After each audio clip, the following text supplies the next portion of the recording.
여러분 안녕하십니까? 중국인과 한국인들을 대상으로 증오 낙서가 발견된 플러싱 머레이 역에 감시 카메라가 설치됐습니다. 한인 사회를 중심으로 감시 카메라 설치와 정부의 사건 해결 의지를 강력하게 촉구한 지 하루 만에 이루어졌습니다.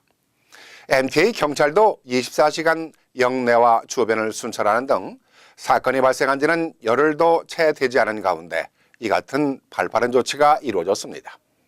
정부 당국이 이렇게 발빠른 안전 조치를 취하게 된 이유는 한인 사이의 강력한 대응의 결과였다고 볼 수 있습니다.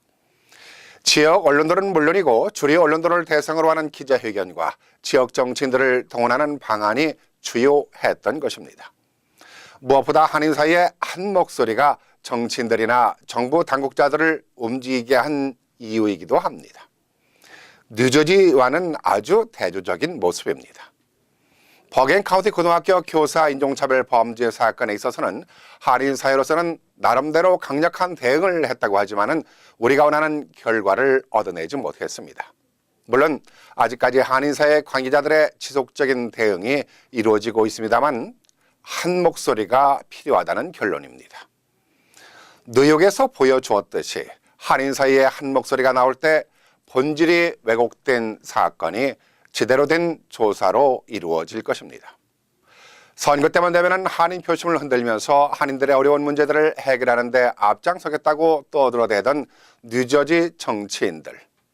속된 말로 코빼기도 보이질 않고 있는 모습에 이들 정치인들이 야속하기도 하지만은 이는 한인 사회가 한 목소리로 협조 요청을 못하고 있는 이유이기도 합니다.